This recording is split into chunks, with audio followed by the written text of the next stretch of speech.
सुप्रभात बच्चों। जैसा कि कल मैंने आपको बताया था कि आज हम जो है वो इस पाठ 6 में कविताएं दी हैं।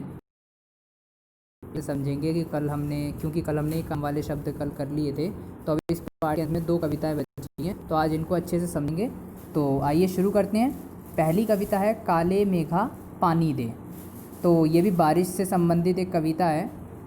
काले मेघा पानी दे गुड़धानी दे, बरसों खूब झमाझम झम, नाचे मोर छमा छम छम। यानी इसमें कहा जा रहा है काले मेघा से, मेघा माने बादल होते हैं, काले काले बादलों से कहा जा रहा है कि काले बादलों खूब सारा पानी दो, खूब सारी बारिश करो। ठीक है, बरसों खूब झमाझम झमझम करके जमो, जिससे मोर भी जो हैं नाचने लगें छम छम करके। खेतों से खलियानों तक, पर्वत से मैदानों तक, धरती को रंगधानी दे, काले मेघा पानी दे।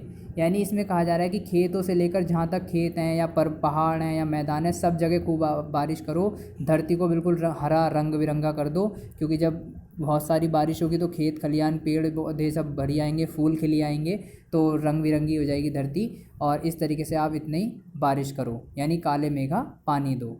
फिर आगे लिखा है भर दे सारे ताल तलैया, गाएं सब मिल छमक छैया। यानी जितने भी तालाब वगैरह हैं उन सबको आप भर दो और सब जो हैं इससे खुश होकर गाना गाएंगे। जो पानी में रहने वाले जीव जंतु मेंढक वगैरह हैं वो भी खूब जो है कूदेंगे, नाचेंगे, गाएंगे, है ना, छमक छैया करेंगे और सब गीत गाएंगे। हमको नई कहानी दे, सबको दाना पानी दे।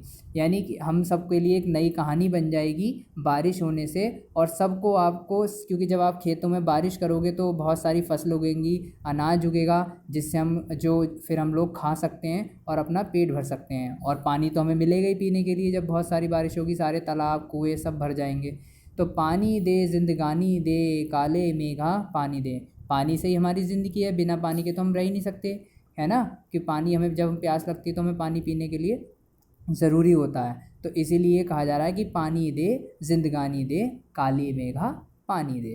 तो ये कविता सभी को समझ में आई गई होगी। अगर किसी को कुछ समझ में नहीं आया हो तो वो बाद में मुझसे पूछ सकते हैं।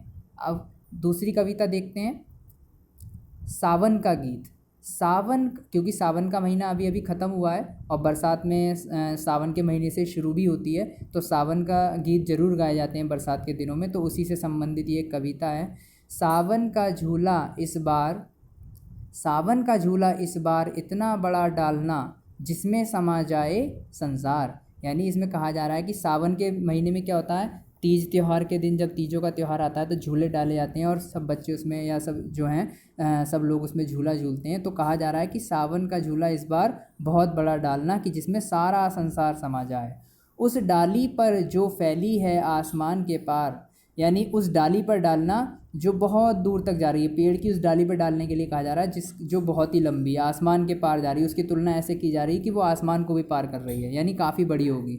उस रस्सी का कोई ना जिसका पारावार, और उस रस्सी का झूला डालना जिसका कोई सिरा ही ना हो। ठीक है, जिसका कोई पारावार ही ना हो, यानी इसका मतलब जिसका कोई सिरा ही ना हो, बहुत बड़ी रस्सी हो।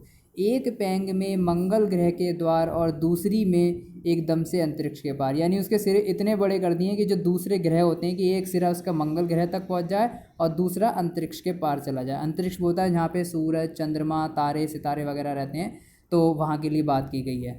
तो इस तरीके से ये दोनों कविताएं मैंने आपको समझा दी हैं, और अगर किसी को कुछ समझ में नहीं आया हो तो वो आप मुझसे पूछ सकते हैं। और आज का होमवर्क आपका ये रहेगा कि आपको जो पहली वाली कविता है इसमें से आपको 1 पेज की हैंड राइटिंग, सुंदर सुंदर राइटिंग में सभी बच्चों को करनी है। ठीक है, आज के लिए धन्यवाद।